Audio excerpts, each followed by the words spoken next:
Supreme court ने एक बार फिर मोदी सरकार को जमकर फटकार लगाई है। जजों की नियुक्ति के लिए कॉलेजियम की सिफारिश पर केंद्र सरकार के मनमाने रवैये पर सुप्रीम कोर्ट ने सख्त ऐतराज जताया है। कोर्ट ने कहा है कि कॉलेजियम जो भी सिफारिश कर रही है, केंद्र उसमें सिलेक्टिव रवैया अपना रहा है। तो क्या कहा है सुप्रीम कोर्ट ने, देखते हैं ये रिपोर्ट। जजों की नियुक्ति को लेकर सुप्रीम कोर्ट और सरकार के बीच लड़ाई काफी पुरानी है। सुप्रीम कोर्ट ने सरकार से हाईकोर्ट के जजों के रूप में प्रमोशन के लिए कॉलेजियम के हिसाब से किए गए नामों में से चुनिंदा लोगों को चुनना गलत ट्रेंड है। कोर्ट ने कहा कि किसी वकील की राजनीतिक संबंधता उन्हें जज के तौर पर नियुक्त होने से अयोग्य घोषित नहीं कर सकता है। ऐसा तभी कर सकते हैं जब गहरा राजनीतिक संबंध हो और इससे उनके न्यायिक कार्य प्रभावित होते हैं।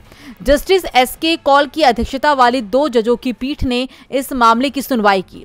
कोर्ट ने कहा कि कॉलेजियम जो भी सिफारिश कर रही है, केंद्र उसमें सिलेक्टिव रवैया अपना रहा है। जस्टिस एसके कौल ने अटॉर्नी जनरल और वेंकटरमणि से कहा कि हाईकोर्ट की कई जस्टिस के ट्रांसफर की सिफारिश की गई, लेकिन वो केंद्र के पास लंबित है। जो भी कॉलेजियम की सिफारिश है, उसमें केंद्र की ओर से जल्दी नोटिफिकेशन जारी होना चाहिए। जज जब काम संभालेंगे तो ही काम करेंगे, ये सरकार की भी चिंता होनी चाहिए। क्या कॉलेजियम मिलकर ये प्रस्ताव करे कि किसी बेंच को केस न दिया जाए? सुप्रीम कोर्ट ने कहा कि केंद्र की पिक एंड चूज पॉलिसी से जजों की वरिष्ठता और अदालतों का कामकाज प्रभावित हो रहा है। आपको बता दें कि याचिकाकर्ता ने अर्जी दाखिल कर कहा था कि सुप्रीम कोर्ट कॉलेजियम की ओर से जजों की नियुक्ति के लिए जो सिफारिश की जा रही है, उस पर केंद्र सरकार समय पर फैसला नहीं ले रही है।